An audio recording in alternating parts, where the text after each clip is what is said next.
Recording in progress. Does Brooklyn have a WNBA team? No, I don't think so. No. Brooklyn. Why is it the pink Brooklyn top? I was wondering where is it, It's a t-shirt.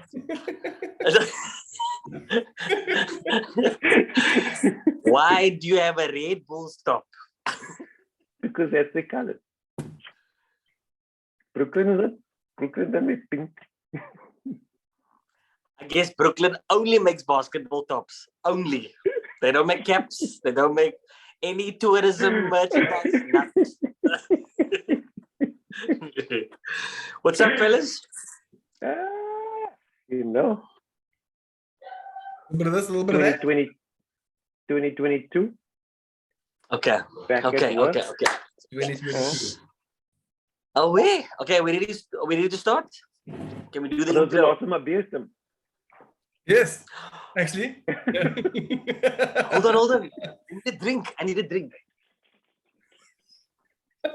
You know what? I'm very disappointed. Something must have gone wrong in my fridge because this beer is not cold.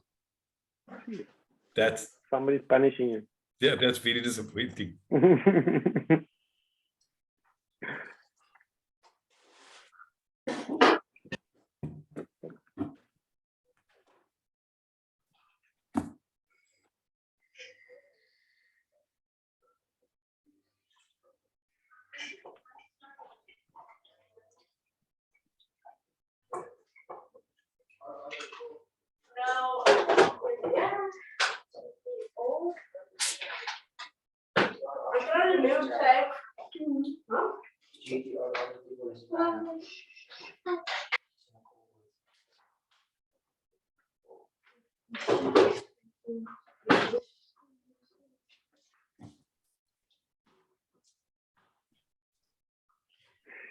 All right. Gotcha. The Coke. It is.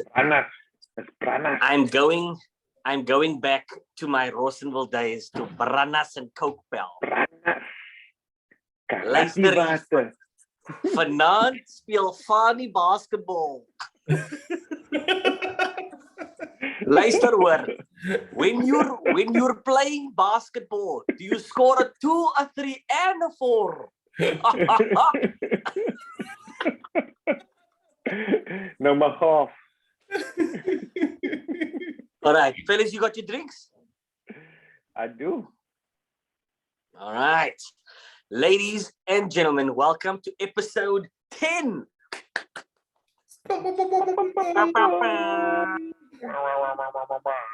Two hands. You actually made it to episode 10. I can't believe it. Every time we do another one, I think, yarra.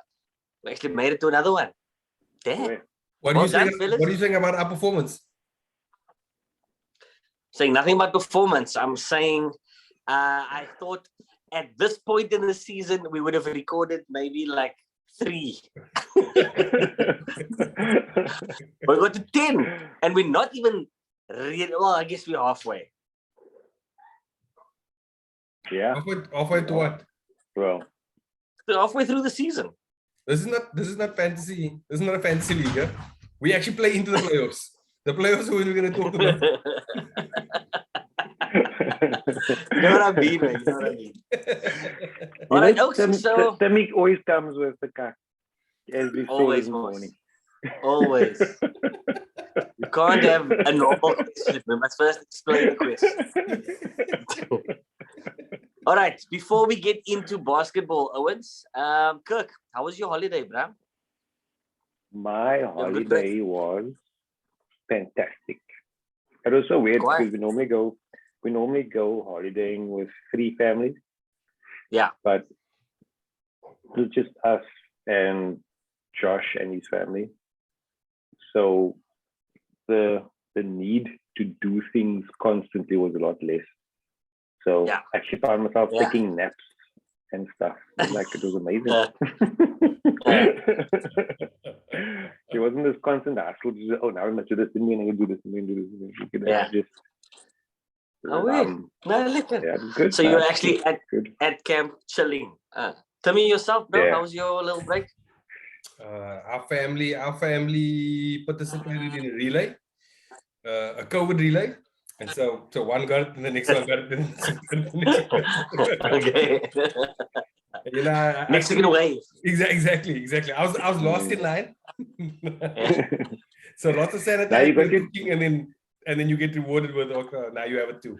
Now you got your chockies. How was it? No, it was mild. Mild across the board. Everybody's good. Everybody's fine. I got a super immunity. You know? Yeah. You know, you're part of the rare group. Exactly. Yeah, you have a COVID responsibility to educate the rest of us about the first phase and the second phase. You're now an advocate for the survival.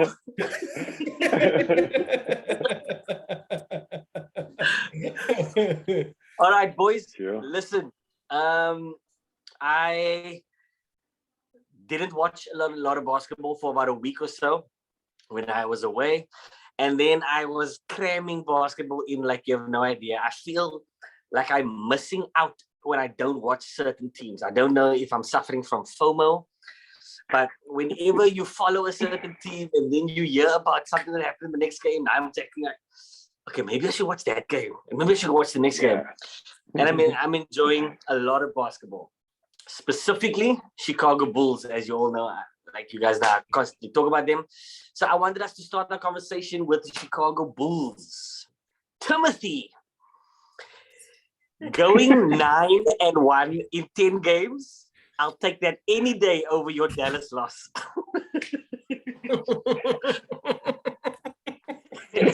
You go first, Tim. You go first. That must have been sweet though, right? Very sweet. Actually, the only thing that wasn't sweet about it is the fact that and now Dallas has won 6 in a row, right? Which is fantastic. Okay, but the team right above them has won 9 in a row, and so that's the only thing that's not sweet. A joke when your team rattles off 6 wins and they still can't catch the team above. Yeah. but look, That's the beauty. 9-1, the Bulls are still number 1 in the East, and they're looking like a tough number 1. Maybe just an aside. I enjoy the Bulls. It's cool to watch them play. They're committed. They look like they're having fun. At first, actually, you know, in that 9-1 stretch, DeRozan hit that first game winner. And if you look at everybody on the court, I actually thought that was going to be a problem, because Levine ended up just standing with his hands down. And then he hit the second one in the next game, and you had to see how Levine celebrated. Like, that was some cool stuff. That was some cool stuff. I've enjoyed them. But to be honest, right, and this has got nothing, Sham, I don't mean to be knocking your balls. The Bucks game against the Nets, where they completely bullied them. If you had to make me take out money right now and go, well, who do I think is going to get through a series? I'd struggle not to pick the Bucks, right? Like, they are big and they are mean, and I don't think anybody has an answer for Giannis, right? But the Bulls are fun, and that's cool. Yeah. Kirk, DeRozan. Yeah, Talk to me about your thoughts on DeRozan, pal. Am I over-exaggerating, or is he a closer? Is he a closer? Can he take you home? Closer, Baba. Closer. If you looked up the word closer in the dictionary, you'd find a picture of the road. It must be a meme of a bra. Anything, if you close anything, you close a door, you are DeRozan. You take your Tupperware and you close your Tupperware. It's a DeRozan. If you leave a Tupperware open on the counter, you'll see DeRozan stick it in store.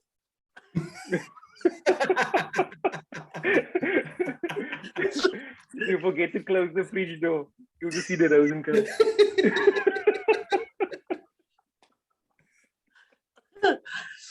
I like that. But Katie, give me your thoughts. Would you put money down DeRozan fourth quarter game 7 against the Bucks Is DeRozan winning that game to win the East? No, because Bucks will take it in 6. Yeah, I was like, they're not getting to 7. Okay. Excuse my type of question, but I was referring to DeRozan. You two are the worst. 1 plus 1 is equal to 2. Like,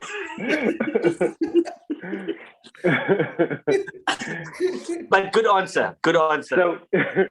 So if you, as with all, or as with my view, with all newly formed teams that haven't been through a playoff yet, they aren't playoff tested. So I would have to bet on a team that has done it before, and especially the defending champ. But that being said, it's going to be interesting to watch them if they can grow into that team through these playoffs, if they're going to need a postseason to harden them for the future. I'm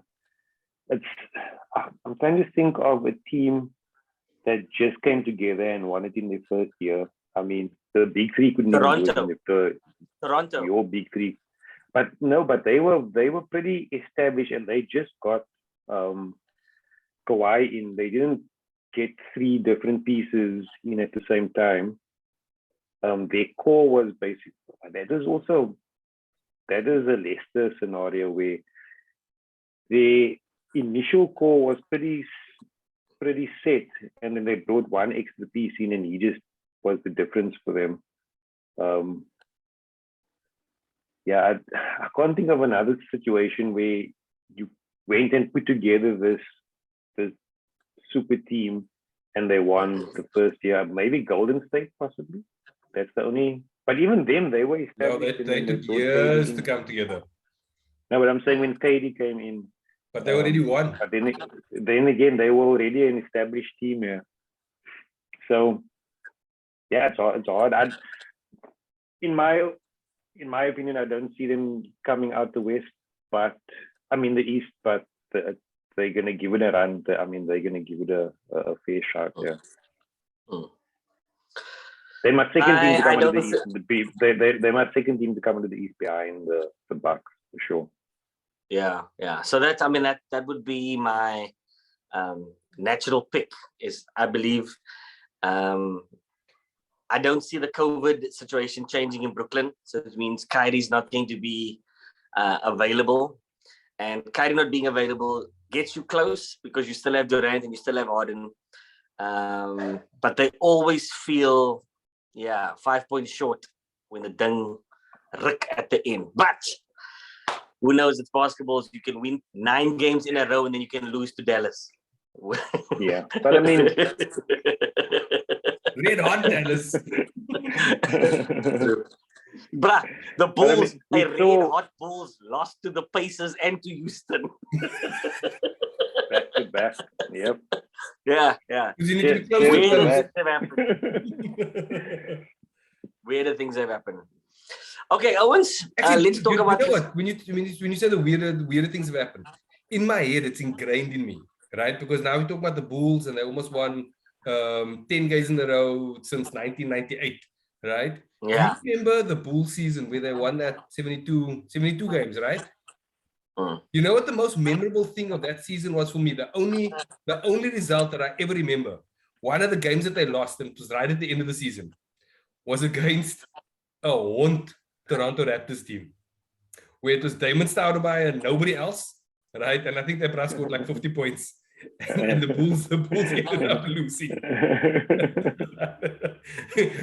Which is far worse than your Bulls versus Houston and the Pacers. Yeah, I guess. Like,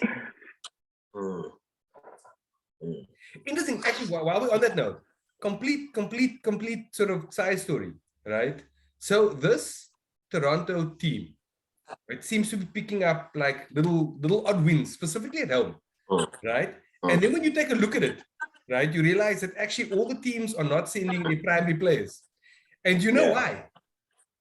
Because they've got to leave the country. which means that by definition, everybody has to test. And if your team gets tested positive, right, it means that your Owens can't play for like 2 weeks. So teams aren't sending their primary players up to go and play against Toronto. So Toronto at home is now getting like the B teams of everybody. Wow. Wow. That's some cool COVID karma. Last year they had to play in Tampa. This year they get to play everybody's B team at home. Yeah. What is Toronto's last month been like? Wins and losses. That's what we get for winning the American National Basketball League. yeah. Wild swings. They're on a 6-game winning streak. Last 10, they're 7-3. Wow. I think the home record right now is mediocre. So the home record right now is 12-10, but I suspect that teams have now picked up that this has been an issue. And so I think that the home record is now going to start ticking in their favor. Whoa. Who noticeably didn't play in a specific game that made you go, hey, what's this about? No, man. So, I mean, maybe I'll just go through their last schedule. Sorry that I'm now making your own research here, but it's like intriguing that you can pick up a good 10, 7 out of 10 wins on the default that other teams don't send their best players. That's like that's a big deal. Yeah, that boosts your standings by 2 or 3 slots. Yeah. So take a look. So that's like a luck. So last home game against New York, right? Randall wasn't playing. Okay. Wow. So there you go there. Then yes, Utah's starting 5 were Pascal, Hughes, Whiteside, Forrest, and Butler. Bam. So they didn't send any of their ones. They're like, we're not sending them over the border. Wow. Right. The Pelicans. I'm not sure who the Pelicans gonna send. Neither. But I mean, they can. Pelicans 18.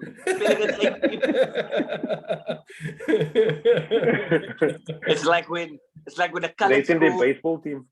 Nah, it's when a colored rugby school go play against Ronda Bosch's H team. And still get the puck. Okay, you talked about Utah now. Let me just get one more of them. Let me see how that Philly team beat them. So probably that Philly team was the last team that sent their strongest. I was gonna say then the Spurs, but the reality is that the Spurs don't really have stars. But even them, they didn't play DeJounte Murray. They didn't send Murray. That's their star. Yeah. I was gonna check LA, but LA is also fucked anyway. They two players on not playing. But it's a random little side nuance. Yeah. Yeah.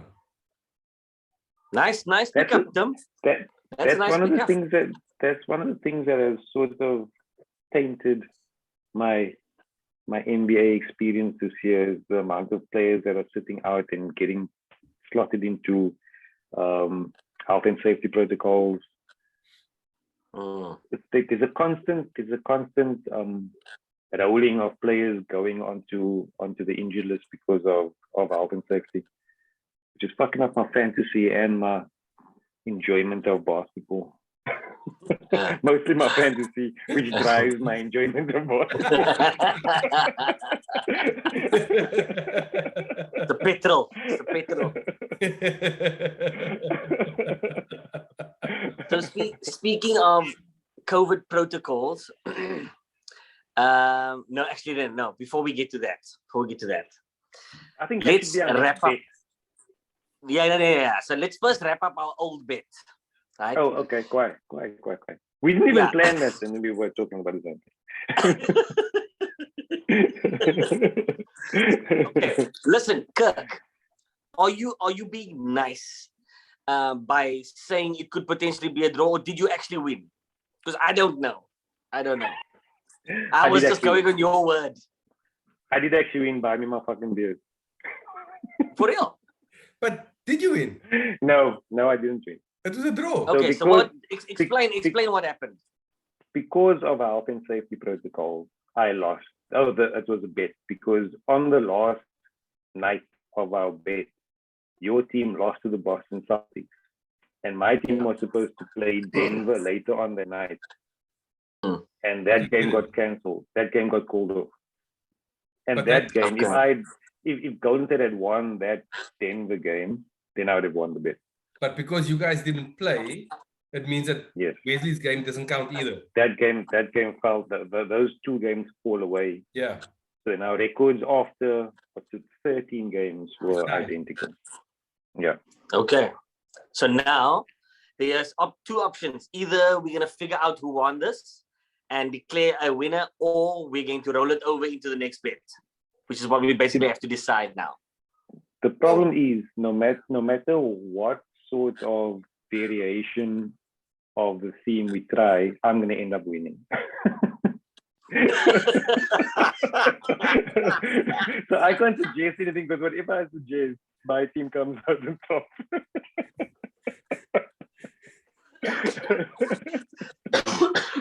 So in my mind, look here, I don't want to roll this thing over. Rolling over is cock, right? I know. Rolling over. There's no draws in basketball. The second thing is there's no draws in basketball. So I don't want to buy you a six-pack and you a six-pack. That's, yeah? It means that you go to overtime and somebody fucking wins. Yes. Okay. So make the rules, Tim. You the ref. You got to make the rules now. Bruh, I suggested you guys bet on one game and Kirk moonwalked himself out of that, which I still don't understand. But the thing is, then we are rolling it over because we're changing the bet totally. So we taking another bet, totally removed from the original bet. So it's effectively a new bet. So then we're effectively rolling it over. No, but it's just the two of you and it's a one quick thing. Like, you know what happens when you play overtime? You play 4 quarters, then you play a whole another 5 quarters. Don't you these 4 quarters? And then those 5 minutes solves the game. But you play with the same team. You don't go find a new team to play with. And so the game is wins and losses. Yeah. Which team is gonna win? Which team is gonna lose? Also, what you guys are forgetting is we literally can make our own rules. Like there's no there's no judicial system, there's no PricewaterhouseCoopers that we must audit the winning. The auditors have conferred and the votes are final. Okay, so I am going to second. Well, hold on. One game. I tell you what. If you want same teams and what have you, right? You know what you could do? First one. So you stick with the Suns and you stick with the Warriors from this point. First team to blink. Right? First team to lose. Again, I'm gonna win. I won already. So you're gonna take it from now. From now. Okay. From now. Yeah.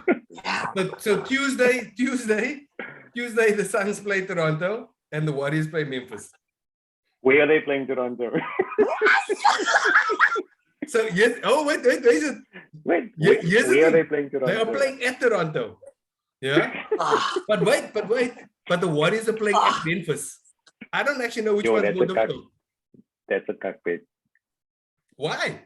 Memphis are fucking on a roll at the moment. I called Memphis to be the banana peel, and they fucking were the banana peel. But the Suns are gonna send Cam Johnson to start against the Raptors. I'm so glad we had that conversation. For dramatic, you guys are both equally bang off this bet.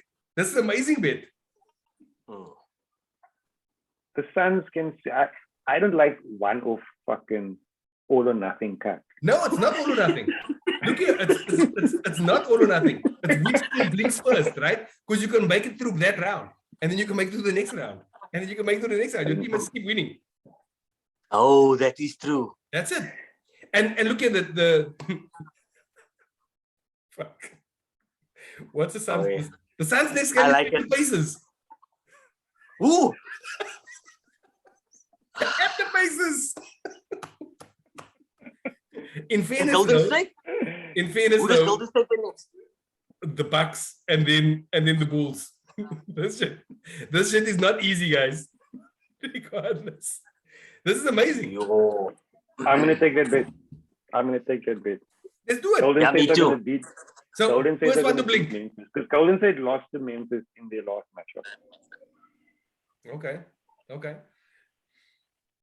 Look, Okay. I wouldn't put money on either of these teams. So Yes. c'est la vie.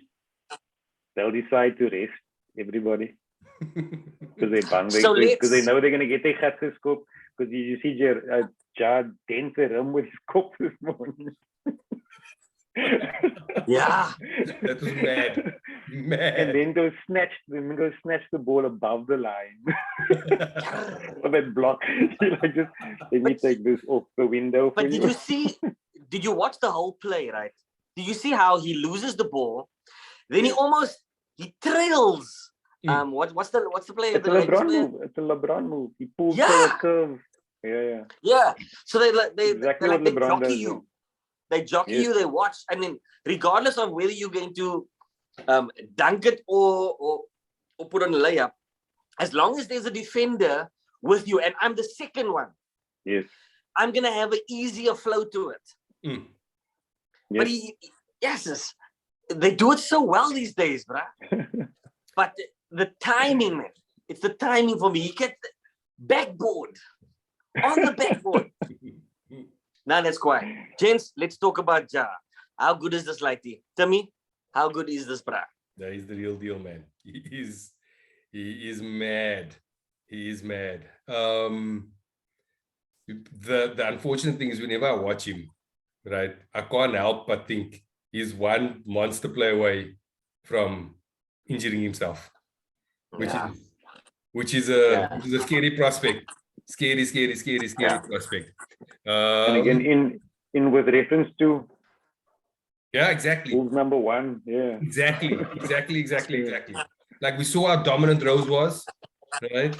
And then a bad injury. But I suppose maybe in Rose's defense, he rejuvenated himself. And actually, the reality is that as much as Ja is mad athletic, actually a large part of his game is just crafty. Right, little movements, little spaces, right? Yes, you see big highlights, but you watch him throughout the whole game, right? There's a lot of just good timing, change of pace, not only I'm gonna jump over you type moves, which is special, which is really special, and there's still a mad amount for him to improve, right? So he's shooting. There's still times in games where he disappears a little bit, but he's fantastic. I'm definitely gonna vote for him as a West starter now. Over the last week, I realized in the All-Star game, let's watch somebody have some fun. Yes. Yeah. Kirk, you want to add, bro, about Memphis and Ja? Yes. So I mean, I'll reiterate what I said before about how the team improved while he was out, and how he just slotted. I mean, he's passing the ball a lot better now. He's finding the open man a lot better now. Before, he was a lot like Donovan in that regard. In the fourth quarter, he'd take the shot no matter what the fuck was going on. He would look for his shot. And I think he's progressed past that quicker than Donovan has. The ability to find teammates and put into scoring positions, and using the attention that he's getting to help his teammates get better. And that's so amazing to watch for like he's so young. And I agree with Tim. He's crafty, and I've said it before. He can score in so many different ways. It's fun to watch him create shots and create space to get his shot off. But that's also a bit dodgy because he moves his body in so many different directions. The odd bump, the odd mistimed contest could result in that injury that you don't want to see. But I mean, these are super tough. Memphis. Sorry, wait. Did I say I saw him do that Luka thing where he gives him the chocho? Where he gets in front of him and he just nudges. It's so amazing to see a skinny brat try that. It's unfair when you move just like that. It really is unfair when Luka does it. Watching that Bulls game, you see how like poor Lonzo, Brian. There's just this big hole in front of you that you can't get around. It's like,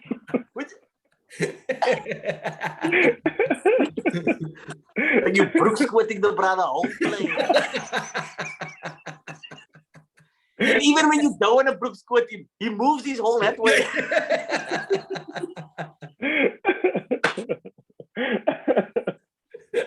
It's so frustrating, but so good. It's so good. You know, to be able to do a move that gets my defender behind me, that's fucking good. You know, yeah. I've actually seen our juniors. I've actually seen our juniors start practicing that move now. Yeah. At the end of last year, when I was going to practice, folks were actually starting to do it, coming with a pick and roll, stepping in front of the defender and just slowing down and then going forward again. Yeah. I suppose with Luka, it only matters if the defense is worried enough about you stepping back and taking a long three. If the defense doesn't care about your long three, they're going to go underneath that pick, right? And then you can't get them behind you. So you've got to chuck up enough of those step backs, right, for people to want to come chase you out there. Yeah. True. You know what excites me about Memphis, right? Is besides Ja and his electricity on the court, Dylan Brooks and Steven Adams, they look nasty, man. You know, they look like the type of team that when you go and play against them, you're a bit worried because you look like you're gonna get hurt tonight.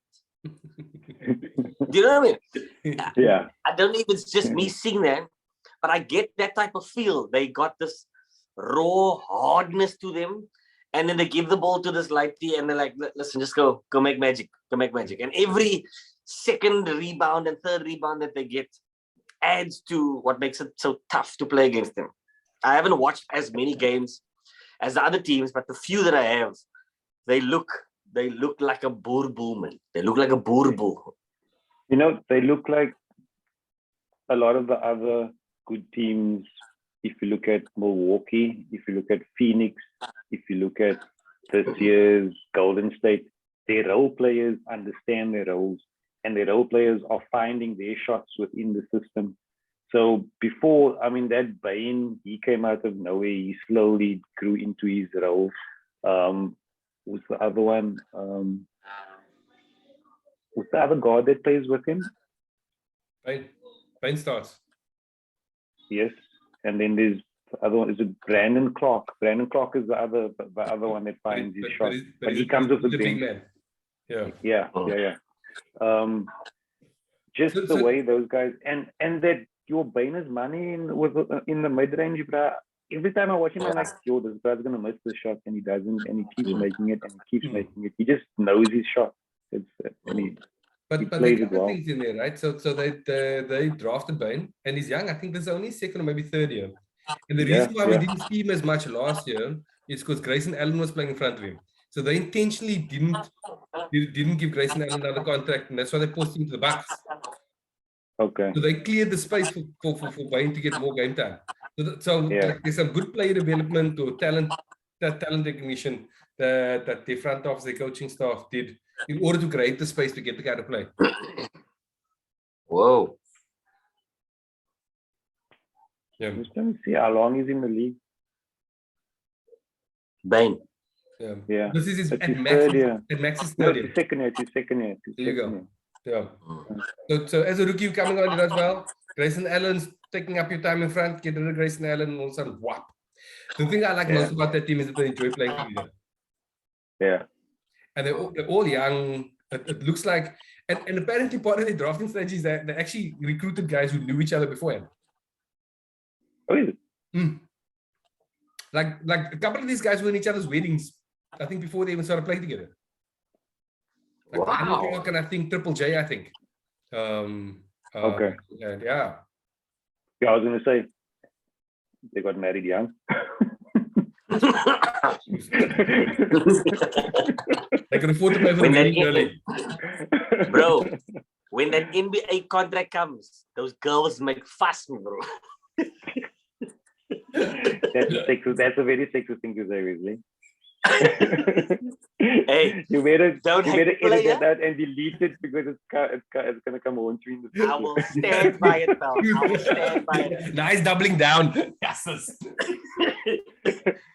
I'm just gonna distance myself from that comment. I'm gonna record this on my phone while I'm saying it. I have nothing to do with Wesley's comments on his own and has nothing to do with this podcast or any other members. The views on this podcast are not representative. The views expressed are paid for by the DA.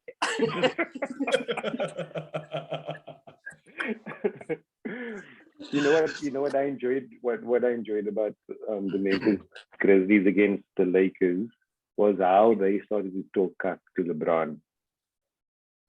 As early as the second quarter, they were talking so much smack, and he got pissed off. He got so annoyed at his own, and he couldn't do anything because he knew he wasn't. His team was cuck, and his Oaks were just pounding them and pounding them and pounding them. And I mean, he could do all he could. I mean, he dropped 30 plus and almost had a triple double, but they were like, "Your team's cuck. Sorry for you."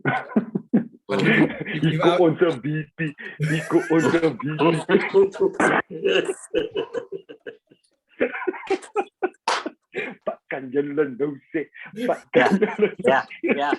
Yeah.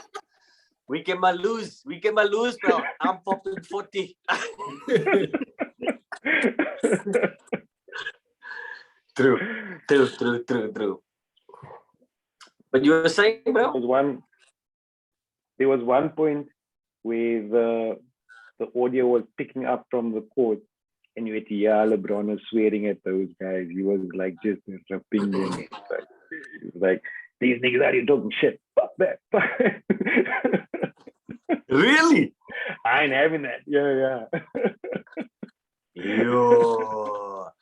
But that it speaks again to it, like you don't see I don't know if I feel any fear from any team. The only time I feel anything is when Mensa play Golden State.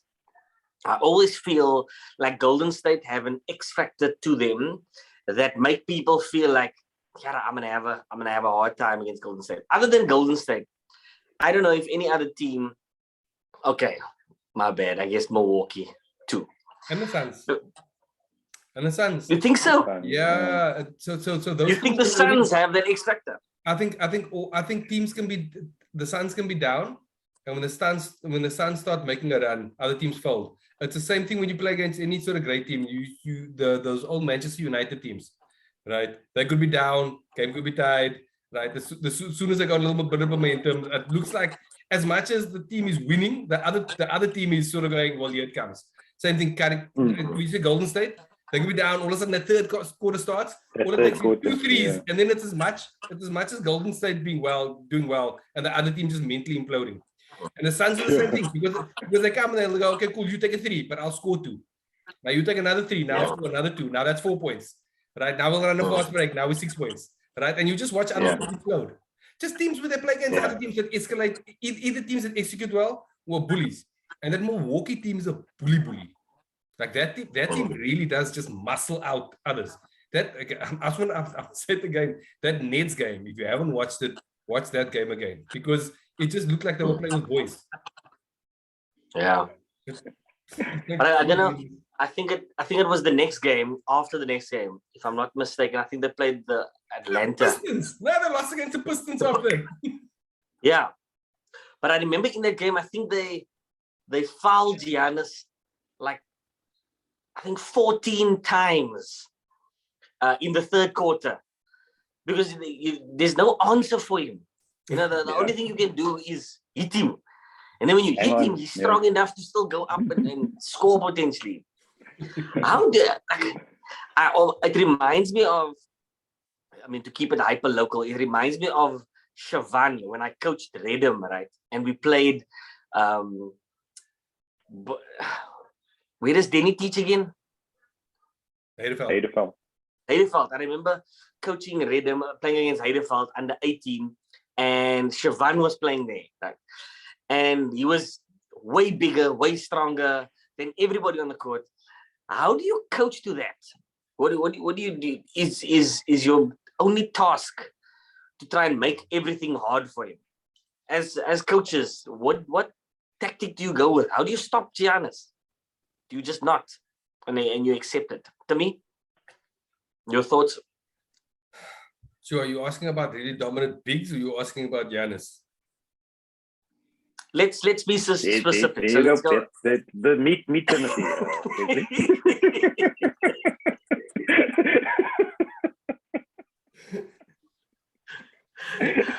One Help me plus help one. you. 1 plus 1. Full stop. 1 plus 1. Listen to me carefully.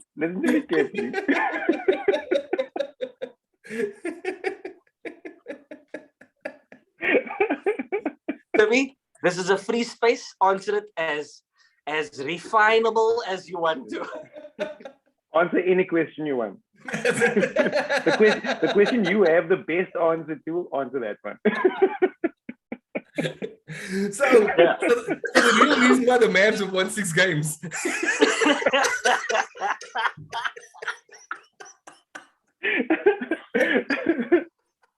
Because they haven't played Milwaukee.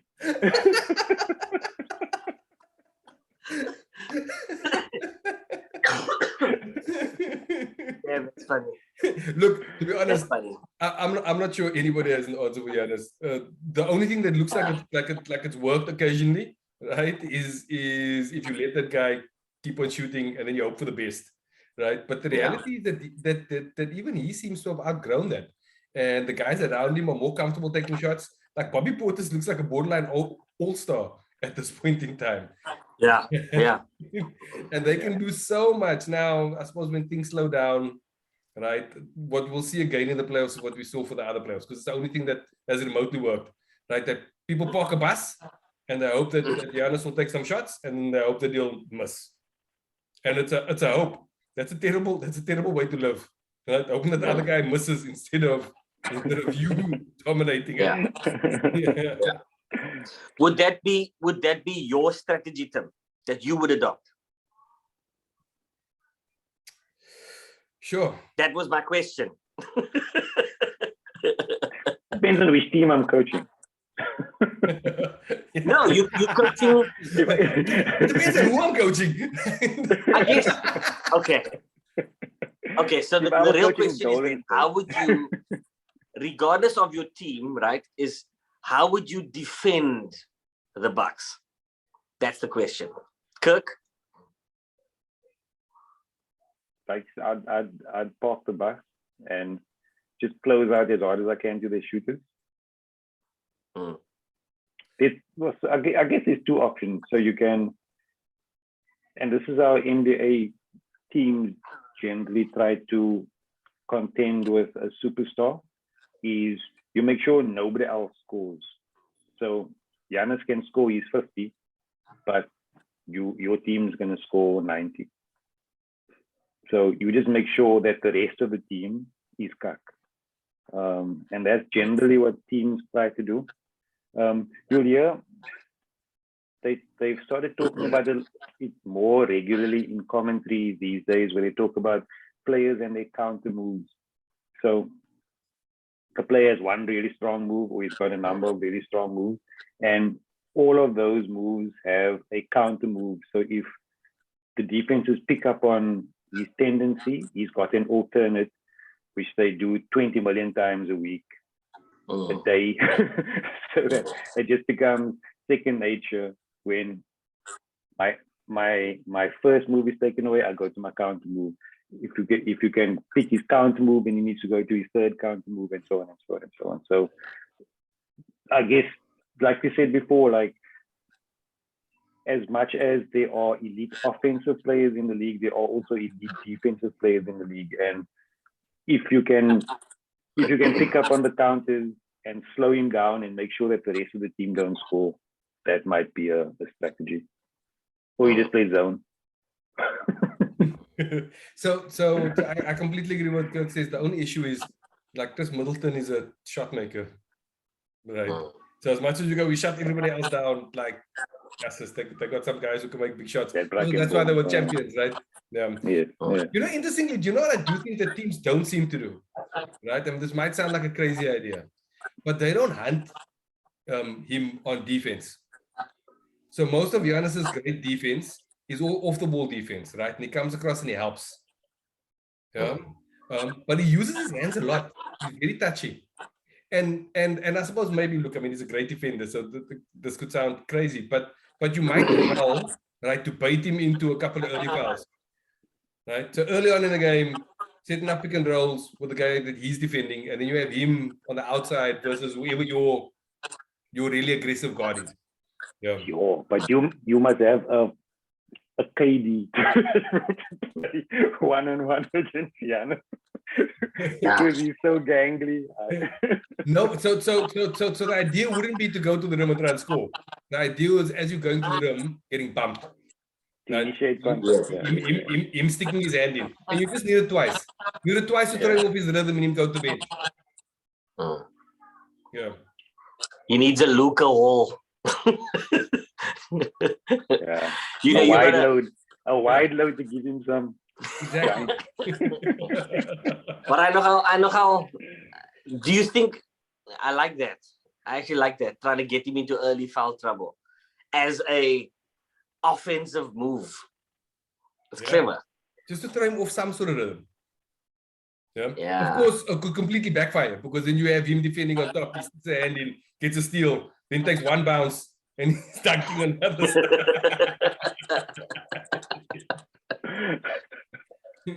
Did you see him the other night? He basically takes one bounce from 2 steps away from the 3-point line and he can get to the rim.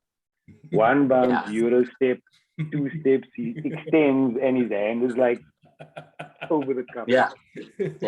How do you defend that? Take a charge. I'm going to take a charge against that.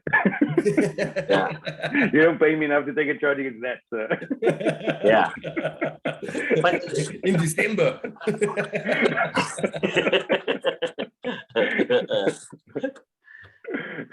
But like he's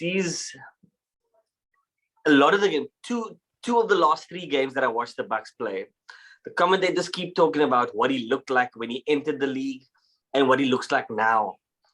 And how, I think it was the 15th pick in his year. I think so. Something like that. But someone commented, someone commented about how you couldn't call that.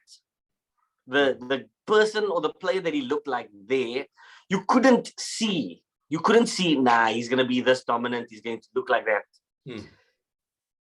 How do you, I don't know. I guess that's a conversation for another time, but how do you see that? Do you think they use science? Or do you think, whoops. You there? Yeah. Oh. Do you think they use science to recruit some of these kids, or is it pure talent and you hope for the best? I don't expect you guys to know the answer, but what are you speculating? No, I think there's an easy answer to that. I think that everybody looks for as much stats and science as they can, right? But the reality is it's far more hope than it is science, right? Because if it was more science, there'd be more that get things right more than they wouldn't. Yeah. But that's not the case. Yeah. And that's why you only get one very special player every few decades type of thing. Who is the NBA great at marketing like the next generation? Or do I get the feel that the newer generation of players seem a bit better, younger than if you could call it the LeBron generation? LeBron, D-Wade, Bosh, that group of, if you could call it players in and around that time. Are players better younger now? No, I think we're just taking note of, because of the reach, we are getting to watch more games and we are experiencing them at a younger age. So we only found out about LeBron when he entered the league. So very few people were following him in high school or watching, or he didn't go to college, but watching college basketball back in the day. Not a lot of people were doing that. So if somebody came into the NBA through a smaller market, you wouldn't pick them up until they got traded to a big team, and then you'd be like, oh shit, LeBron's in Miami. But his career started, 7 years before that in Cleveland, and he was doing great things already. So I just think we have more exposure to the NBA, and we are more aware of players. The most amazing thing about Morant for me was before he played his first game in the NBA, I was talking to a junior in our league from another club, not from Vikings. He was a ref, and I used to pick him up and take him to games. We spoke quite often, and we started speaking about the NBA one day, and he was like, "I'm excited to see this player, Ja Morant. He went third in the. I think he went third in the pick. This brand new at what? At what number he went in the draft?" And he was like, "This is going to be quiet in the NBA." And this was a junior from the township following the NBA, and he was aware of players entering the league, not even in NBA established in the NBA already, but guys coming through. So that's the exposure that we get to the league, that we can be aware of these players a lot earlier. Social media made Zion Williams. Social media got Zion Williams the contract that he got, because Zion could have him busting that shoe got him the contract that he got. He was so strong, he even broke his own shoes like fucking hell. I heard a interesting conversation with the guys at TNT, Charles Barkley, Shaq, that group, and they were talking about who is in Zion's ear in terms of getting into shape, right? Burger King. I think he's following Lucas' diet. Except at least Luca plays her once in a while, so it works. Yeah. The franchise in Dallas tastes nicer. They tell him, we'll give you free burgers, no, but you must just keep on playing. Yeah. That's a problem with Zion. But how? Sorry, I cut you off. No. How can you be? I struggle to understand how you can be lazy in the NBA. I don't know. I don't even know how to understand it. Maybe in a small way, I guess. If all you've been dreaming about is making the league and being an NBA player, and then when you finally sign your contract, you mentally like, okay, cool, I've made it, and I'm in, Sinjay. But why would you not want to be hard when you're in? Listen, $100 million in your bank account.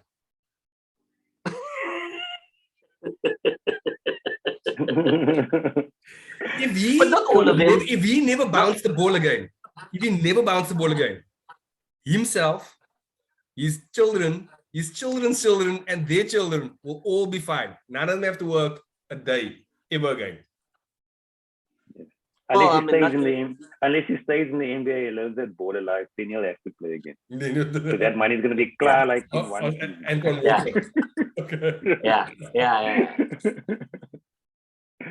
But they're humans, and they're people, and maybe basketball maybe he's just very good at it, and he doesn't smart play it. And it was his ticket. It was his way to make a fuckload of money, and now he's like, why must I play again? I mean, it's a reality. I mean, it's not impossible that's just, I mean, across the board, you look at jobs, you look at school ITs, you look at our leagues and the players in our leagues, and different people have different motivations and different wants and different needs out of life. And not every very good basketball player necessarily wants to be the best player in the NBA. That was it. They can enjoy it. And while they're enjoying it, they can keep living. And even without putting in the effort, he will be on also. Yeah. Right? Yeah. Actually, interesting. Can we just change the topic? I want to go back when you were talking about art or science. And then I went out and I was like, look, actually, they get it wrong form and they get it right. Right. And I was like, actually, like, let me just go and test my theory quickly. And so I went back to a few drafts, right? Just to take a look at. So you got like 2018, 2019, 2018, 2017. Then actually, you know which players are now good and which aren't. Right? Correct. Yeah. So the 2017 draft, right? So that means about 4 years. We know what's what, right? Donovan Mitchell and Bam Adebayo came in that same draft. Yeah. These are the names of the guys, right, who were drafted before them. Okay. Go. So if I go top to bottom, Markel Fultz, that's fine. Everybody thought he was going to play, but take a look at that. He was undisputed number one, right? Yeah. Quite a start in the NBA at the moment. Okay. Yeah. Then you have. He injured himself before he even played the game. Hey? Correct. He injured himself before he even played the game. Yeah. Then he changed his jump shot and he's nowhere, right? But he was an undisputed number one. Yes. Yeah. Cool. Yeah. Lonzo Ball, right? And Lonzo Ball is quiet, right? But if you had to read draft now, you tell him you take Lonzo over Donovan Mitchell or Bam, I'd go, probably not, right? Jason Tatum, okay, fine. People will take Jason Tatum. That's cool. Yeah. Josh Jackson. Now you're wondering, which one is that? Which Jackson is that? Yeah. De'Aaron Fox, right? And he's quiet. No, he's quiet, right? But you certainly wouldn't take. But he's not Donovan Mitchell. No. He's not Donovan Mitchell. Yeah. Jonathan Isaac. Right? Sounds like a singer. Because he doesn't want to get vaccinated, right? He's mad. Right? Laurie Markkinen. Again, the comments made in this podcast. The views expressed on this show. I'll double down on that one. Laurie Markkinen, not picking him, right? Frank Ntilikina, and as well. You picked him in your fantasy team, so. Yeah, but I promise you, if I had a choice, I'm picking Donovan Mitchell. I'm picking Donovan Mitchell. Frank Ntilikina, and as well as he's playing for the Mavs, I wouldn't pick him exactly. Yeah. Dennis Smith Jr., but I can't even find an NBA slot anymore. Zach Collins, I mean, the less we say, the better. Malik Monk, right? And then Luke Kennard, all picked ahead of Donovan Mitchell and Bam Adebayo. Wow. It's not a science. Yeah. Kids are young. You never know what it's a box of chocolates. You never know what the chocolate's actually going to come out of. Yeah. Yeah. You're dropping potential. That's it. Yeah. You're dropping potential. Yeah. That was just. Do one more to me because that was really quiet. Do 2016. 2016. Okay. That was quiet. Because I like what you said. Not one of those players that you mentioned will I pick over Donovan Mitchell or Bam Adebayo. Yeah. Maybe Lonzo, depending on what players I have already in my team. You know what I mean? But I don't even know if you would now pick. I mean, Donovan Mitchell wins that competition, hands down. Sure. Okay, actually, 2016 draft is an interesting one, right? Because the guy who I believe was Rookie of the Year, right? Guess what number he was drafted? 5. No. 10. No. Less than 10. 36. Who was Who was the Rookie of the Year in 2016? 2016. Yeah. He was drafted by the Bucks, but you know him as a pacer. It's a bonus. No. But he was drafted that year too. Malcolm Brogdon. Paul George. Oh, Brogdon. Yeah. Malcolm Brogdon. But Brogdon, he still gives me a vibe even now. Right? Even now in the NBA, he gives me a vibe that even now we'll pick him at 33. But you'll stick it. You'll stick it and still boom. And you'll wonder, where does this come from? This is a very strange. This wasn't the draft filled with lots of talent. I'll tell you that much. Okay, who would you draft higher? Buddy Hield or Pascal Siakam? Now, Pascal. Who would you draft higher? Jamal Murray or Dragon Bender? Dragon Bender? Is that his name? Dragon Bender. Number 4 pick in the draft, now. You lying. No. Is his name Dragon Bender? Is he a Dragon Ball Z fan? Dragon Bender. He's Croatian. Dragan.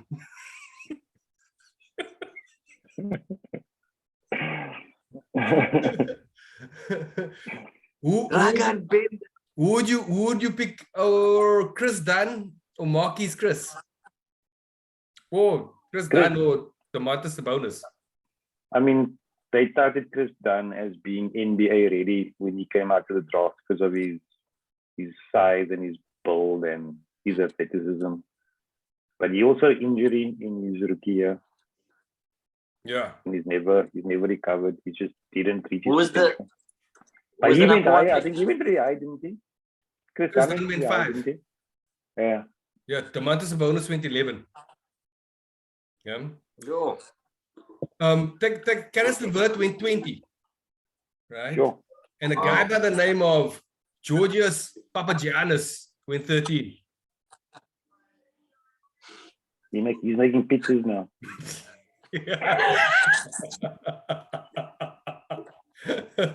2016, this is a bit of a boring draft. I mean, other than Ben Simmons, right? And I'm not sure you'll go number 1 anymore. Right? There wasn't much.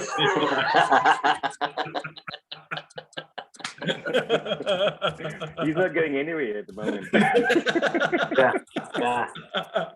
Cloudy. Not even to practice. Oh yeah. Yo, actually, so to go 1 year back, right? Devin Booker went 13. Okay. I know that. Yeah. Okay. So there's some guys. So Karl Anthony Towns, arguably that was undisputed. You'd probably do that again, right? Yeah. Would you take the Angelo Russell, number 2? Probably not. Yeah. Jalil Okafor. I forgot that but I existed. Yeah. Number 3 pick. That dude gone. He can barely make a reserve team. Sure. Yeah. Kristaps Porzingis. He went 4. Mario Zonia. Look at him now. Yeah. You definitely taking.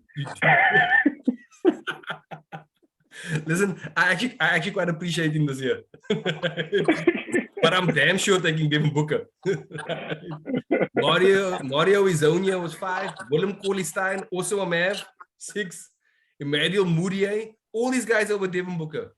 Stanley Johnson, they made a big deal with him because he's now a COVID player, right? Coming back with the Lakers. Frank Kaminsky, Justice Winslow, Miles Turner, Trey Lyles, all picked ahead of Devin Booker. Yeah. This is it's definitely not a science. Quiet. Shot for that to me. That was quiet. That was very quiet. But with that year with Devin Booker also, wasn't that Kentucky year where Kentucky's whole starting 5, I think Booker came off the bench of that university team or something. Good point. So Karl Anthony Towns. If I'm not mistaken. Willem Cauley-Stein at 6. Trey Lyles at 12. Devin Booker at 13. I don't know if I've missed anybody else here. Andrew Addison, who I don't know. Artuas Gudaitis. Oh, him. Yeah, I know him. Apologize to. Sounds like an IT company. Like sounds like an organ, but I apologize to the Lithuanian nation for injuring. Yeah. One of the The national views players. expressed about European countries.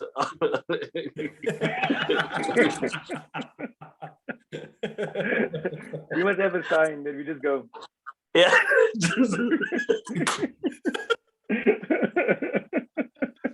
We should have a sign now. We should have a sign. Zebra's not with me. Yeah. All right, Owens. To wrap up, let's look at games ahead besides Tuesday now, which is going to be a very interesting 2 games to watch. KD, what are we looking forward to, bro? I see the Hornets play the Bucks. That's a quiet game. That's an exciting game. Is it? For me, I like watching the Hornets. They play an exciting brand of basketball. And I know whenever those 2 teams play, it's a high scoring game. So I know that's going to be like a game. Can I ask a question? What the fuck happened to the Hawks? They were touted as being a challenger in the East. And they're terrible. Yeah. And I thought they're going to be much better this year. They don't look much better. Yeah. A lot of the times when I watch, they look like they on a hope and a prayer, man. Like they're hoping that either Collins gets hot or they're hoping that Trey gets hot. And on the nights that they get hot, they play well and they get really close, but nowhere close to a team that look like they're even running a system. Yeah. To me, your thoughts? So look, I was one of those guys who believe, I was a believer, no doubt, right? And I'm a big Trey fan, right? I enjoy watching him play. He does some cool things. He's got a chip on his shoulder, like it's cool. Yeah. So I've watched him a couple of times over the last week, right? But if you step back, they are viewed as having a sort of a failure of a season, right? But last year they were in a worse position now than they are now, right? Yeah, so they're worse record, and they still managed to claw themselves back into getting into the conference finals. They've got enough talent. They've got a good coach. They've got a load of players. Sometimes you just do need things to click and go on a bit of a run. And the reality is that although there are a couple of experienced sort of veterans on the team, they don't particularly look like great leaders, right? In any event. So the heart and soul of the team are Collins and Trey, right? Yeah. And sometimes when you're young, it's a long season. You just come off some success. You expect it to happen for you easily again. It doesn't happen for you. Teams are more ready for you. Like 82 games is a long time. As much as clearly the season hasn't gone the way that they should, right? I wouldn't necessarily hit the panic button and go, listen, it's gonna be a doomsday. Like if they won 8 in a row in over the next month, I'm not convinced that would really surprise anybody. Yeah, of course, if they lost 8 in a row, I don't think that would surprise anybody either.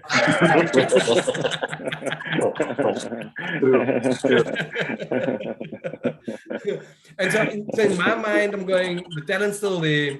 I still believe in those players. It hasn't all come together, but that's a function of COVID, them being young, a variety of those things. The ownership just mustn't get in the way and do something stupid, right? And I suspect that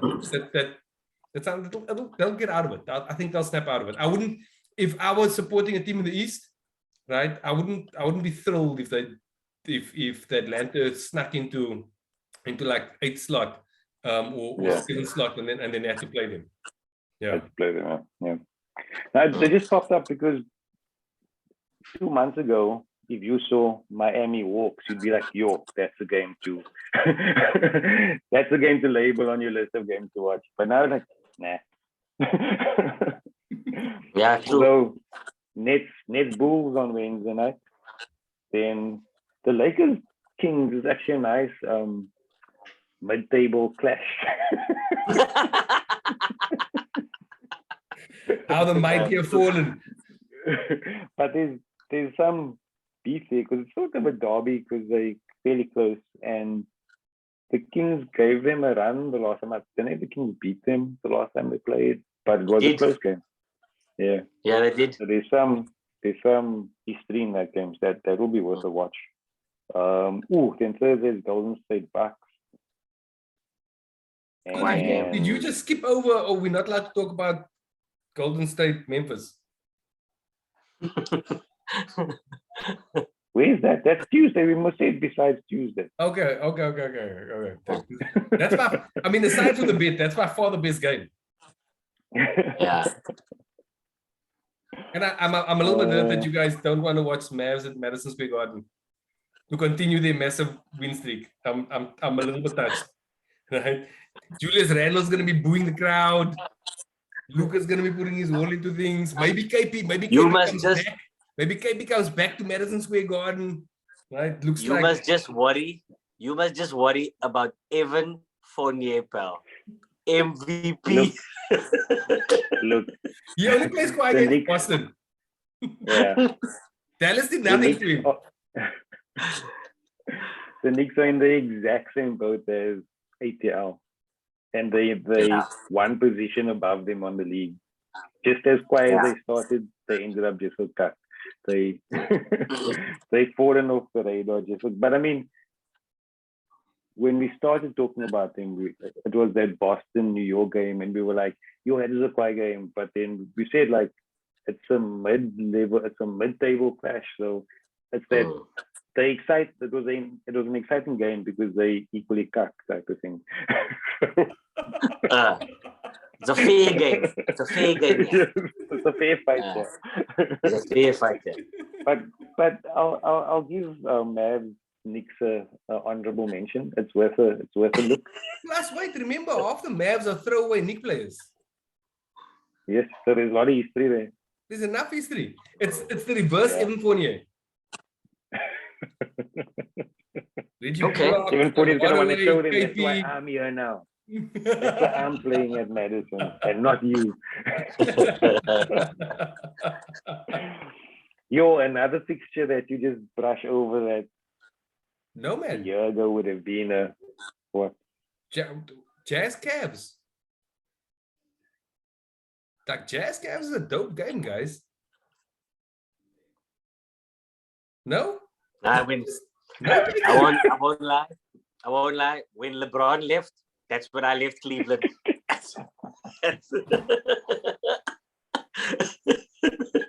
Listen, Hi, Cleveland. This one's not for you.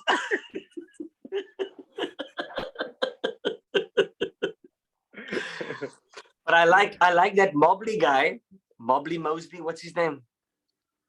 Ivan Mobley. Yeah. Yeah, he's warm. He's warm. Dude, him, Jared Allen, Darius Garland, like these guys are playing well. Plus, I mean, 6 man of the year. Kevin Love's back. Kevin Love's going to get 6 man of the year. The love we all lost. The love we lost. The love we lost. Okay. Look, I'm not gonna lie. I watched the Cavs against Golden State. Was it last night? And the Clay game. How good was Clay Owens? I can't believe it took us more than an hour to talk about Clay. Yeah. No, I didn't want to be the one to bring it up. Yeah. I haven't here on my notes. I'll figure we'll work our way towards Clay. Okay. All right. Jazz. Look, just wait. At 4:00, if you're not doing anything at 4:00 on Wednesday morning, tune in to Cavs Jazz. It's gonna be easy. While you're waiting for the Lakers game to start, you're up a bit. Go catch the fourth quarter of that game. Wait, let me finish. Thursday. Yeah. I was about to say, what would have been a Jazz game like a year ago, even earlier this year, Portland Nuggets is now another fucking throwaway. Like, who wants to watch Portland without Dame time and that is he playing for a trade? He says he doesn't want to leave, but he just looks that whole team. I guess it's stunk. It's hard to watch. Yeah, it's very hard to watch. The most exciting thing is that Anthony Simons. Yeah. Yeah. But it is quite to watch the Joker. Yes, when he's bottom. Ooh, Friday. Golden State, Chicago. Where? On ESPN. Friday's got quite good, right? Yo. Are they playing in Chicago? They are. Yes. They are. Okay. They play Chicago. Boston are playing in Philly. The Suns are playing against the Pacers. Mavs, Grizzlies. I wasn't gonna say it, but I'm glad you mentioned it. That's a game worth watching. That is a game worth watching. And they play in Memphis. They both have gone on runs. Yeah. You see, to me, I don't take the Mavs. I give them their nod when it's worth a nod. Actually, interestingly, as much as you were talking about, and it's a little bit of like a 1A and then just a B scenario, right? The same thing happened with the Grizz. Same thing happened with the Mavs that happened with the Grizz. So Ja went out and the team learned to play without him, right? Luka was out and the team learned to play without him. And guys stepped into bigger roles. So when they won against the Bulls, it isn't because Luka had a monster night. It's just because the role players are just more consistently getting touches and knocking down shots. And I hope that the offense doesn't go away from that again. Yeah. Yeah, the question is, has Luka learned to play with exactly the Mavs? Well, he's a great passer, right? Same thing. It's the same thing with Trey. Great passes. But sometimes, actually, I think it was Jeff Van Gundy. He was being interviewed by Zach Lowe. And he said one of the things which I completely agree with. He was talking about advanced stats and shot selections, right? And so he was like, the 3-point, the advanced stats say just take a 3-pointer. 3-pointer is always going to be better than a 2-pointer, right? And he was talking about guys coming down the court, and while they're running a fast break, nobody back, and then they just jack up a 3. And he goes, the advanced metrics might say that that's the right shot to take, right? But he goes, look at all the teammates when they drop their head right after that. And he goes, the impact that bad shot has on all the people around you, whether they believe you can make it and you're the star, right? And you're just being selfish, or you the dopey bra off the bench and you shouldn't have taken it, right? He goes, that sort of stuff, advanced metrics can never tell, because that affects the defensive play. It affects them not passing the ball, not making the right stage. And I thought that was brilliant. And I suppose that's the thing, right? So Luka and Trey, both great at passing, but if you take too many of those bad shots, you can lose your team. Yeah. True. And just to wrap up after that, Friday night is the last noteworthy game this week. Saturday is Cup and Sunday is Cup. Unless you want to watch Bulls, Celtics, which isn't bad, on Saturday night, but if you enjoy watching a team blow another team out. So on Saturday, in fairness, Philly at Miami is not bad. Yo, I haven't watched the Philly game in a while. I mean, have you guys watched Philly? Tell me about Philly. They're 22-16. Embiid is a monster. Yes, he's fun to watch. Monster. The thing is, they're small. I wouldn't say he's fun to watch, but it's okay. It's good to watch him occasionally. Yeah. And when he's switched on, it's great to watch him how impactful he is on defensively as well. Like he's a great player. I think that's the thing. I think when he's switched on, when he's locked in, when he's engaged, I just feel a lot of the time he's not. I don't know if it's just my impression, or I suppose it's the same thing. It's the same, not the same reason, but it's a contributing factor to why I don't enjoy watching Luka play. Is the way he sulks on the court and his mannerisms. It's off-putting. I don't enjoy it. There's something about Embiid that I don't enjoy watching. I don't know what it is. Maybe it's just the way he carries himself on the court. There's something about him that I don't enjoy watching. Yeah. Look, he looks super arrogant, right? Yeah. He does. But all of them though. He looks like he knows that he's that good. Yeah. And nobody's facing me. Nobody. Okay. I think I like effort players, man. And if you look like the game comes easy to you and you're not trying, that works in my heart. I'm with you. Yeah. Because if you worked hard, you'd be fucking exponentially greater. So why the fuck are you not working harder?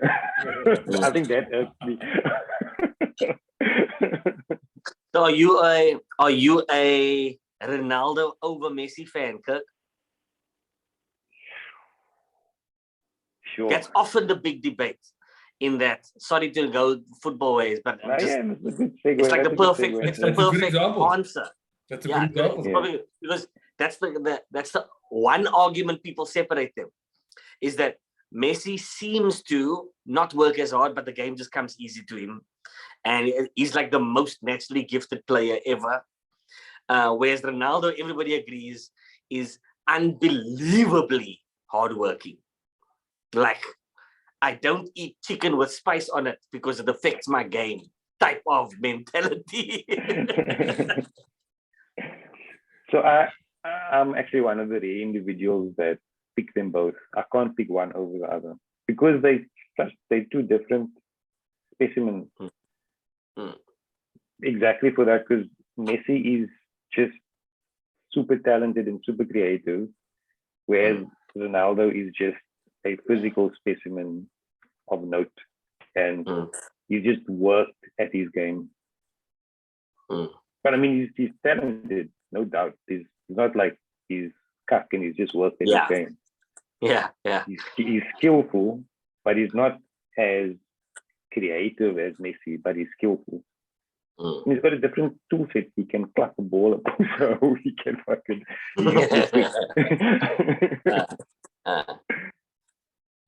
It's like, okay. I guess I would equate Ronaldo to Kobe because of mental strength, and just drive. That's what made him great. Then would Messi be? Messi would be Mike. Oh shit! Nice. Messi can't be Mike because Mike was dropped off his high school team. Messi was like this at 11 already. Messi doesn't take it personal. When you say Michael Jordan was dropped by his high school team, right? He was dropped from the first team, right? When he was in standard 7. Yes. Yeah. He just arrived in high school and he didn't make the first team. That's not dropped from your team, bruh. Oh wow! Is that? Yes. He was a freshman that couldn't make the varsity team. That's before his growth spurt. and then he took that personally. And grew. He's like, I'm gonna grow now. I'm gonna sleep. So he was grade 7 or grade 9. No, they go to high schooling. When do we go to high school? Grade 8. They grade 9. They start in grade 9. Yeah. So he didn't make the varsity team, which is his high school team. Which is the grade 12 team, basically. Yes. So Wesley, you are now outing yourself that you have not watched Come Fly With Me. You have not watched Airtime. I have. So how can you have an opinion if you have not watched those two documentaries? I just you can didn't tell know Michael Jordan got cut. Michael Jordan never got cut. Go watch Come Fly With Me. You can watch it on YouTube. Closer. No, and think about the big age gap, right? It's going, so you want to play for the under 18 team, right? Or the 18-year-old team. Okay. Yeah. But actually you're 14. Think about the difference in size between an 18-year-old and a 14-year-old. Nah, you're never making that team, yeah. But he took it, and then he took it personally. Like it's a Yeah. Okay. Lesson learned tonight. LeBron James is then clearly better because LeBron never got cut in his sophomore year. So Debate over. Interesting thing. So that's an interesting point you raised there, because I wanted to speak about LeBron and his goatness, because he's breaking all of his records, but it's because he's playing the equivalent of 2.5 of all the other great seasons, because the other greats played like 8 years, 10 years. This guy's on fucking 19, 20 years already. So he's basically playing 2 of their careers to amass counting stats to the equivalent of their stats. So he's taking twice as long to reach there. Yeah, but that's part of the beauty of that stat though, is the fact that I can play twice as long as you. That's so, like I said, that is he's probably the best. Longevity.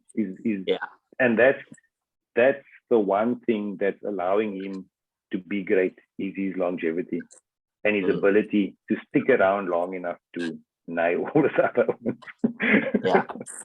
Yeah.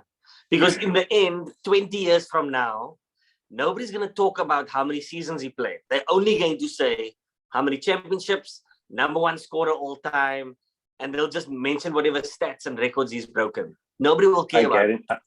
I guarantee you that is going to be synonymous with LeBron, is that he played for so long. Guaranteed. 20 years. Yeah. Has anybody played 20 years? Robert Parrish. Udonis Haslam. He's still playing. Udonis has played for 33 years already. Udonis is maklik LeBron's real dad. They got like longevity gene.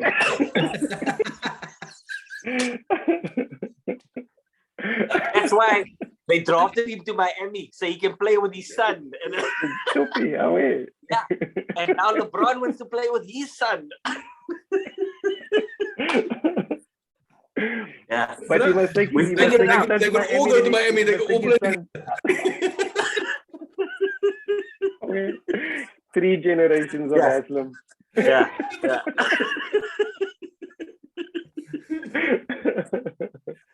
Maklik. James, anything else you want to add? We've got a lot of content. Actually, I thought of something about when we were talking about teams that go on runs and teams that other teams are intimidated by. And we mentioned the Suns. And initially, the Suns didn't spring to mind as a team that intimidates other teams, because they sort of remind me about the Spurs, where a team can come out like a house on fire and you think, this team is up 20, this team is up 30, and you look at the score, they're only leading the Suns by like 4 points. Yeah. Or they open up a 15, 20 point lead, and you'll watch the game without looking at the score, and you'll notice, the Suns clawed their way back. How the fuck did they do that? And the Spurs were the exact same. There's no flair, there's no run, but they just chip away, and they're efficient, and when you look again, this Owens opened up a 20-point gap. This Owens closed a 20-point gap. And there's no fanfare, there's no rah-rah. They're efficient and they fucking ruthless. And I think that's what sticks to me with the Suns, is how sneaky they are at their scoring. I wanted to throw that out there. Yeah. It's like that with the best teams though, nah? You feel like you're in control, and then at the end of the first quarter you look up, you go, how are we only up 2? How? But we dominated you. We dominated. 2 points. Yeah. Took him off the dribble. I was numb. I wonder, did you watch enough of Michael to know in which quarter he would dominate the most? I'm asking an off-the-cuff question here. I'm just thinking of us identifying Curry and what he can do in the third quarter, or identifying DeRozan in the fourth. Is there any quarter that stands out for Michael? or was it just a whole So game? he went through a process. So I think that's where I started, or I used that as the blueprint for watching players develop through the NBA. So early on in his career, you just score. He'd be a flat out fucking scorer. He'd just put up numbers. But then later on in his career, he learned how to get his teammates involved in the first 3 quarters. And then fourth quarter, he'd be like, fuck you, give me the ball. So you'd see, go like, win the game. Even in the playoffs, he'd play and he'd get his teammates involved because he'd know he'd need to get his team hot in order to compete. And he'd find players, he'd choose his shots. He wouldn't force it. He'd let the game come to him. But when it was time to take over, he'd take over. So I think as he matured, his dominance shifted more towards the fourth quarter. Yeah. Interesting. Yeah. Okay, lekker. Owens, I think that's a wrap. This is quite Kirk. We will find out who wins the beers when Ja Morant dominates Golden State. Oh yeah. I must just hope that Chris Paul smart to travel to Canada. Otherwise, wait, can we see who they playing after that game? Let's see who they playing after that game. So then we know who they're gonna be like. After that game, your next game is the Bucks. Right? Whereas you said I play the Pacers. I think on Friday night. Pacers, yeah. You see, I've put my hopes on the Pacers before. I don't trust them. But if they only playing the Pacers, then they'll travel to fucking Toronto, and they'll be like, you know what, we can play them with COVID in the manner. Trying to give me hope. He's trying to give me hope here. Your night, that night, this is a cockpit. Let me see something.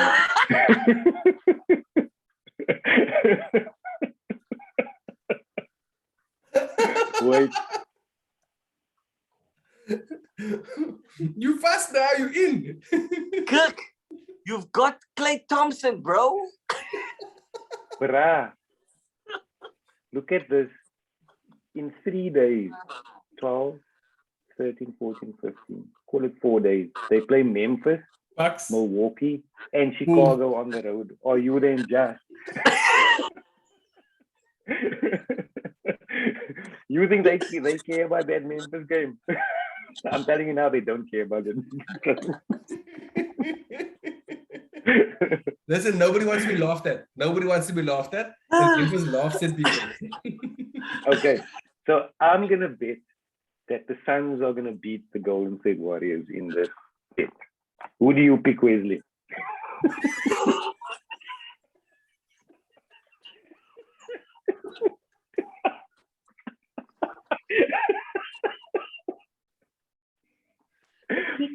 we didn't formalize this bet. We're formalizing this bet now. So I'm choosing the Suns. Who are you choosing?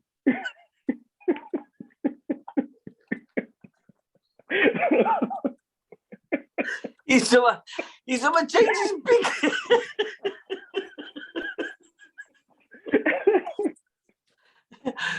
Well, Kirk, you never know. It was overtime. I'm changing my whole squad. I don't hate. I don't It's overtime. I'm changing my squad. This one, what is it? The January transfer window.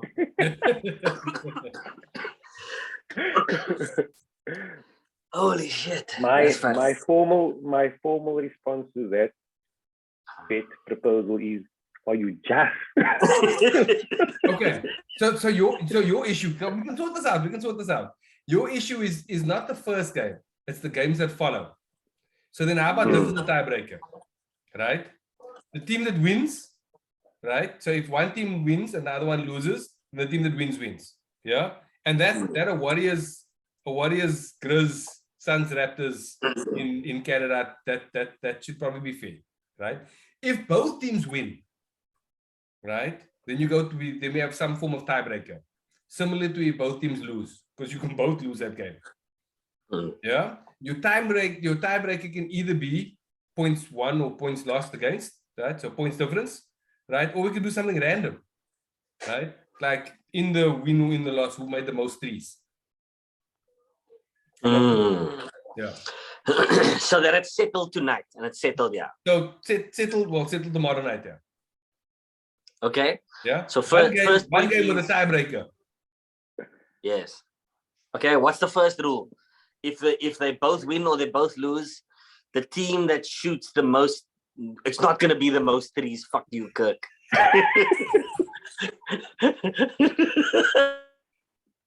You're the braço ele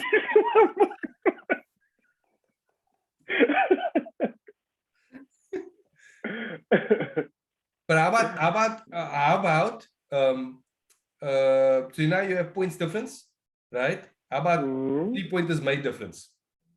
But the problem is that Golden State are more likely to lose this game than Phoenix is to lose against Toronto. Is it? 100%. You can't say that there is a greater likelihood that Suns are going to lose to Toronto. In no world will I take that bet. You know what? Tomorrow, I think the Suns are going to lose against the Raptors. I do. I actually think the Suns are going to lose against the Raptors and that the Warriors are going to beat Memphis. Personally. But that's neither here nor there. Kirk's worried about the win-loss. He's not convinced. He's not convinced that that's the one. Bruh, the first game on a Moorse road trip. Actually, come to think of it, what would your strategy be on this road trip? Would you go in and say, get this Memphis game, hit it hard, get the win early, because we know we got 3 tough games coming up ahead? Or do you say, let's see how we go, because we've got 3 tough games up ahead, let's feel this out? You care about your conference first. Yeah. You make sure that you beat your Memphis team, right? So if you face them in the playoffs, you've beaten them 3 times or 2 times, and they don't have the, hey man, but we can take these guys. Yeah. Who gives a shit whether you lose against the Bucks or the Bulls? Doesn't matter, right? Well, if you're chasing top spots, it matters. I don't think that the Warriors care about that whether they're first, second, right? And they're gonna have a much. I don't think that the Bucks are gonna be able to get to their record in any event. Neither Bulls actually, right? So if they finish the top of the West, they're the top of the West in any event. I do think that that old psyche, that old mental thing. I think they take Memphis more seriously than the other two. But why don't we? If tonight's matchups are a problem, why don't we choose Friday night's matchups?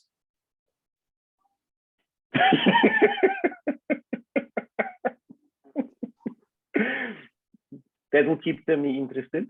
Yeah. So Friday nights. Who says no to this one? Right? It's the Suns Pacers. Where's the Pacers team? Right? So Suns at the Pacers or the Warriors at Chicago?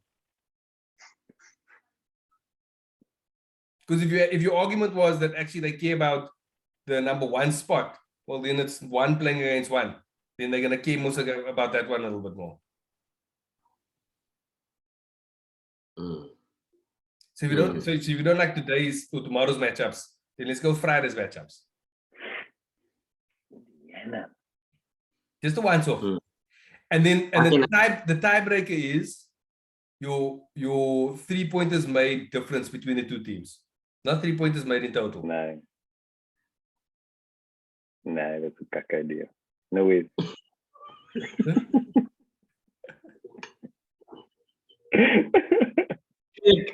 Kirk is waiting for a deal that sees him in the positive. Of course. The quiet thing about the previous bet was that we had a choice.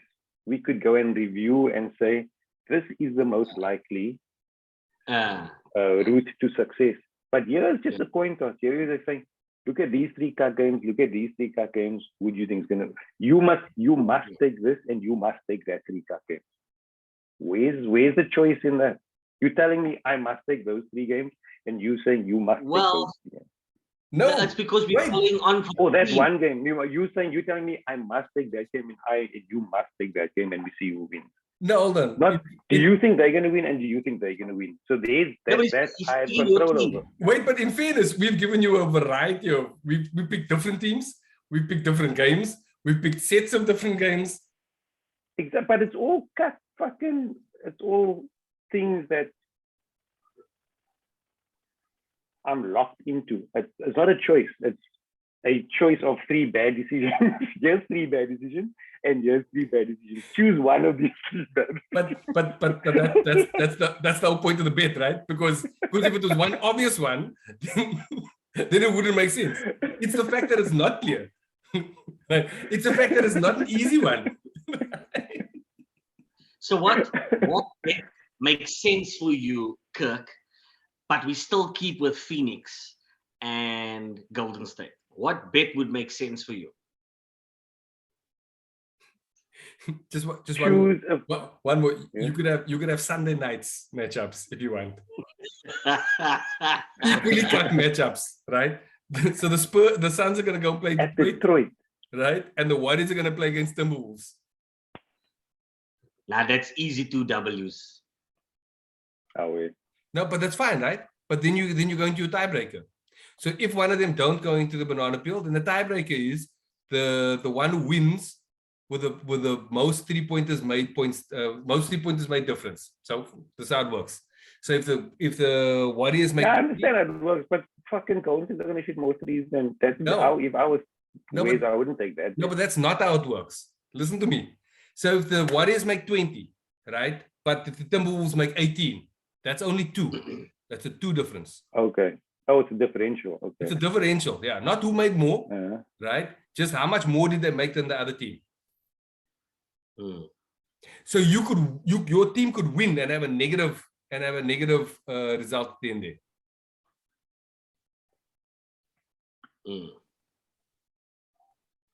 But I wouldn't put my money on a 3-point contest though. But it's not a 3-point contest. I'll take that bet because Golden State are second in 3-point defense. Suns are fourth in 3-point defense. But Detroit are not a good the Pistons are team. And the Pistons are not as good. You never sure. They could be as bad as Detroit, right? But they could beat the Warriors on their night.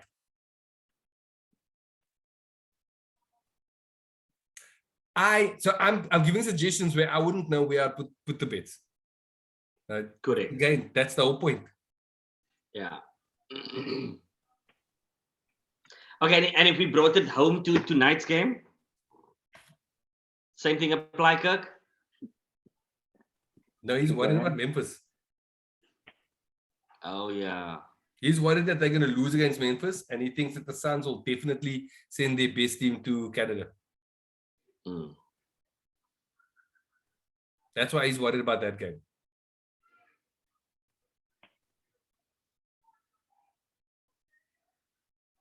But nobody can be worried about Sunday's games. Nobody's worried about Sunday's games. Kirk, I leave it up to you. Those all sound good to me. Those all sound fair to me. So whichever one makes most sense to you, we go with that one. I like tonight's bet. I like Sunday's bet also. Sunday's bet sounds quiet because that's like 2 cuck teams. So we're basically saying we know we're both gonna win. How are you gonna win? Basically. It'll be cuck fun if one of you. Just by the way, Detroit beat the Bucks. Now, say for I. Yo. Bucks. So the Bucks beat the Nets, and then they went to Detroit the next day and lost. So currently, Phoenix is shooting threes at 42% in the last 3 games. Golden State, 22% in the last 3 games. No, but that's because Clay came on and just chucked everything up. He took 18 shots. No. This is over the last 3 games. So You see, but that's my point. That's why I don't like these bets, because it's a lottery. Whereas the previous bet, we had control over it. We could go and see and make a educated guess as to which team we think would do well. Yeah, we're saying your team, you have this one chance to say, you must stick with it. You're going to take this cut, win or lose, and you're going to take this cut, win or lose. And but we can do it. We can do it. But for me, that's not a bet. It's like just a penalty shootout. But that's what a penalty shootout is. A penalty shootout. Yeah. And if you don't like these, we can pick another game entirely. We don't need to pick the same teams.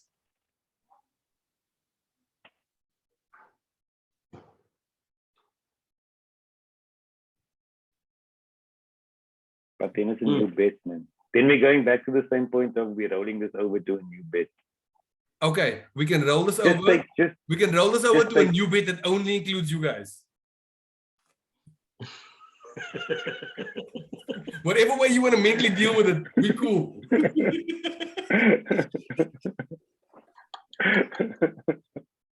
New name. New bet. You prefer just doing a whole new, but it's a one-off game, right? It's overtime. Yeah. Let's go with the next one. Let's go with the next one and see what happens. Memphis and Toronto. Let's do it. Memphis and Toronto. Okay. Yeah.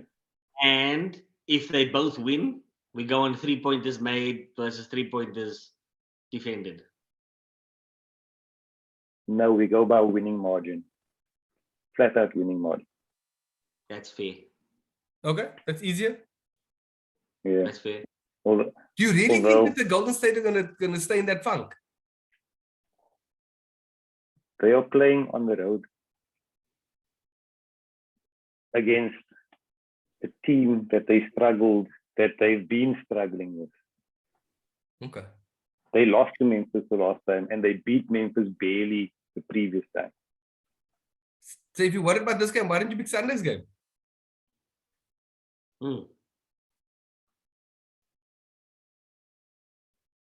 I'm picking this game. Okay. But just the winning margin. You prefer the winning margin over the 3-point shots? What do you think about the 3-point shot? Wesley doesn't care about the 3-point shot. I think the 3-point shots are an interesting one because my understanding of that Grizzlies team is that only 2 people really take 3-point shots, right? Who are allowed to. That's Bain and Triple J. And Triple J, you never know what you're gonna fucking get from that. You could make 5, you could make none. You know? Yeah. Okay. Points difference tonight, assuming they both win. So you're saying points difference. Kirk, if I were you, I'd go the 3-point option, but you're going with points difference. Go 3-point option. 3-point option. It's a cack idea. Because my team is shooting piss poor 3-pointers. They can shoot piss poor, but they can win by 20. Exactly. That's why I want to go points difference. Yeah. Okay. So, but which way are we going? I'm confused now. First is win loss. Yes. On the 2 games. If both teams win, it's by how many? Okay. And if that's still the same, talk a bit more there. I want to do some research here while you're talking. If that's still the same, then we're going to do the 3-pointers, the differential. Yeah. Yeah. Yo, it's a lot of terms and conditions apply. Advanced analytics stuff. How do you think we went through the process of choosing teams before this? Fuck that, if that's still the same, I'm just buying you both beers.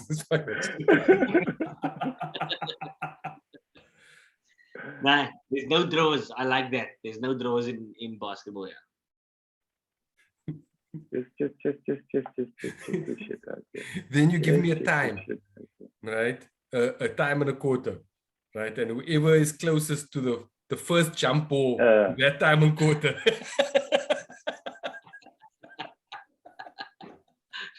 We keep breaking it down even more and more and more and more. Wait, who took a left-hand shot more than a right-hand shot? The first team to get an offensive rebound. You know how much money, interesting. you know how much money you can make if you can call that. If you can say that DeAndre Ayton will have the first offensive rebound, like the odds of that are really like high. If you could call that. If you could, yeah. Have you guys watched Bad Sport? Yeah, with Hansi. Yeah, it's sad. But the Hansi one, okay, yeah, it was sad. The one with the basketball player. Yes. That one was far more interesting, right? Yeah. And the funny one, like the Hansi one, they build it up for the Hansi one, right? But the Bra made like 15,000 rand, right? The dude in the basketball one, that dude made like $1 million. Yeah. I was about that baseball one. Yeah, that baseball one also with that Mexican family or whatever. Baseball? I missed that one. Yeah, there's a baseball one with a Mexican family, man. Maybe I missed an episode. I watched the horse one, the basketball one, Wait, the soccer one. It's the boat one. Where they do the speed. Oh, is that like the... I think you watch a different series to me. You watch Narcos. You're watching Narcos. That's not a documentary. Yeah, what's the series with the guys from Miami that did the boat racing? That's I can see the title. I didn't watch it, but that's a different. That's not a document. That's a different thing. But I know what you're talking about. I know what you're talking about. Got one. Okay. Anyway, Kirk, have you done your research? Final vote? These teams are bombing at home, no? Toronto and what you call it. That's good. Memphis.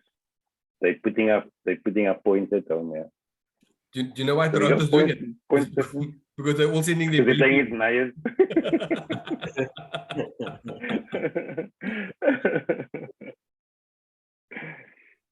Okay. Yeah, what time are they playing?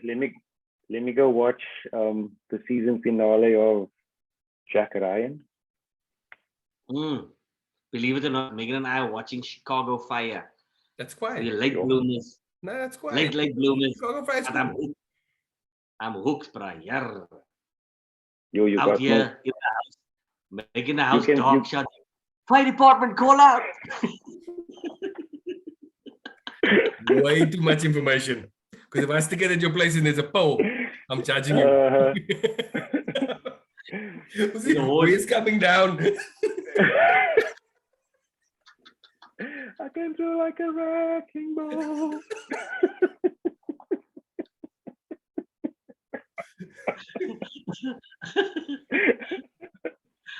But you must put enough content to keep you busy for months, because there's NYPD, LAPD, LA5. There's others. Every city got a PD and a fire. You can watch others. CSI, they got a CSI, they got a PD, they got a fire. What is Salt Lake City fire like?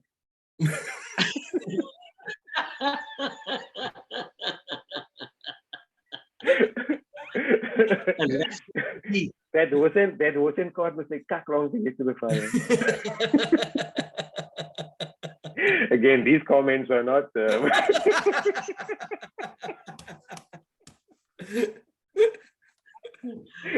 Have a card. You're gonna make that card. All right, fellas. They just make sure their horses are well hydrated.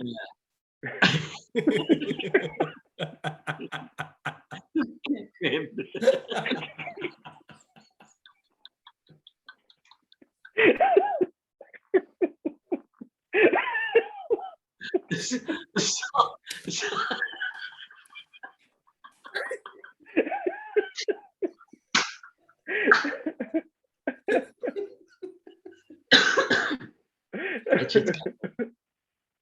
all right, safe Owens. We chat next week. Next week, Tuesday or Wednesday or Thursday, when Timmy lets us know he's available. I'm available Tuesday, Wednesday, and Thursday. Oh, wait. So we chat next week Tuesday. Tuesday. How's that? Just not Monday. Just not Monday. Yeah, next week Tuesday. I'll send a reminder in case Timmy's working again. And the link. Okay. And the link. Yeah. Yeah. Just make sure you remind him on Tuesday night again that he don't come. He's like, was that tonight? Yeah. It's tonight. Tuesday morning. This is fair. Whole day Tuesday. Timmy, can I do tonight? Timmy, can I do tonight? Yeah. We should just bombard him with messages. Hey, yo, Tim. Yeah.